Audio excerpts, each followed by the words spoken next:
Hard to say. You know, I mentioned demos. It's a bit more. Well, you've heard the demos. How does it sound? I think it's a bit more sophisticated stuff. What? It's a bit more. It's more complicated. There are bits of music that even I don't understand. So it's a bit more. There's a bit more guitars, but I'm not talking about in a Slipknot sort of a way. I'm talking about like at the edge sort of a way. So there's like loads of like rock guitars, but stuff like those edgy delay guitars all over. You know, just to have a really big and atmospheric sort of like soundscape. That's the plan. Sort of like to try to incorporate the like U2's Achtung Babe with like the Sabbath thing. You know, just to have like a huge sound, and it's going to be super melodic again. So. Yeah, a bit more acoustic maybe. Is that a single or an album you're looking to Oh, the year? that's going to be our album, yeah. So because we just signed to a new album, record deal, a record label. Fuck, I'm talking about it's the fever. Sire Records in the States. So it's like it's a weird situation for us to be like, you know, we have been signed to just one label before, so now we've got totally this is totally a new ballgame, you know, with different people. So let's see. Right. There's no reason to do that. Yeah, because I'm a huge fan of Jane's Addiction. What they did with Ritual del Habitador was to have the original A side of the vinyl being the rock songs, and they're like 3 days and all the atmospheric songs being the B side. Works with that album beautifully, but like 2 albums too much. I was thinking about maybe doing that with the CD, because then when it's 75 minutes, so it'd be you know 32-minute albums, which is not bad, especially when you consider the length of Rain in Blood. So it could be possible, but I don't know, you know. And then, you know, I was actually thinking about it, but it's a good idea. I was thinking about it, but then when you have the songs, you've got the ballads, you've got the rock songs. The idea to have the ballads within the rock, you know, between the rock songs is just something broke down. It's just to, you know, have the, you know, the drama, the sense of drama, the sort of like drama of the album that works better rather than just having like, you know, seven songs with blast beats and then 7 songs with like strings on it. That's boring. Yeah, it's an interesting idea though. It has. Well, obviously, I mean, like, you know, a lot of metal is mainly music for the boys, but obviously him is something that's sort of a little bit for the girls. But you need to make like a girl album. No, but you couldn't. Cover album. Yeah. And then Pick some of the videos we've done so far, you know, most of them you've seen over here, but done by the same fellow, Bam, from the MTV Jackass stuff and blah blah blah, and you can see he's touching all those videos, and he's a good friend of ours, so he knows us so well that it's easy for him to direct what we do, and we sort of like let him do whatever he wants, which is to a certain extent beautiful. But yeah, it gets kind of boring, you know, like last maybe 5 or 6 videos, it's always been like this performing, and then, you know, you're walking along somewhere, and then there's one like a we should do a video where like you're walking and I'm performing. Oh no, that wouldn't do. It could do. I look a bit stupid when I walk. That's the shape of my body. Like a fancy extra large model.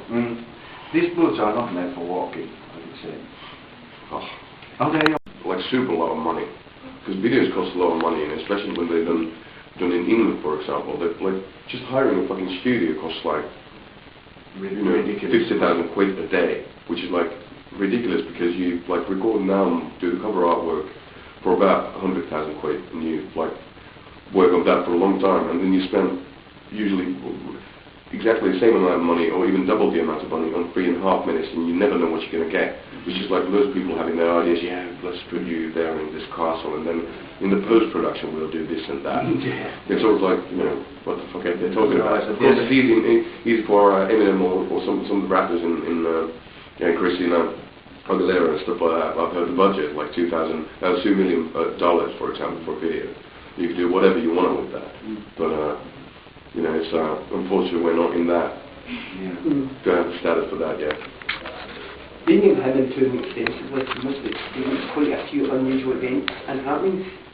What's the most unusual thing that's happened to you being in the band? I mean, it's pretty unusual, like, the whole thing is a bit, the whole way of life, when you live like this, that's a bit unusual. So. What would you like to leave behind? What do you think your legacy will be? I did you see? I'm really happy about the fact that there's been like, I met some young people in Finland, for example, who started a band because of us, you know, that we've been like a big influence in what they do, and I think that's the best thing. What band is that? No band yet. Hey, considering you're the biggest thing to come out of Finland for band-wise, definitely. To what extent are you Finnish ambassadors, do you think, when you tour overseas? Well, maybe like ambassadors, Finnish sense of humour, that's the only thing. But you know, the melancholy of music, but there's like, I call it a genetic disorder. I'm not a patriot at all. You know, if war will start in Finland, I'd fly straight to Jamaica. That's how, you know, obviously what it did to my grandparents. Right. So don't want to go through that. So in that sense, no. But yeah, I'm proud of being like Finland as a country. You know, I've got all my friends there, all my family's there, you know, and I like the landscape. It's a cool place to have like downtime. It's so chilled out. Yeah. But there has to be. I wonder what it feels like it's there. Maybe, you know, like I don't know. it's unspeakable. Maybe they moved into Blair's masturbated with Finnish flag. Yeah, maybe. Yeah. It's a cool cross.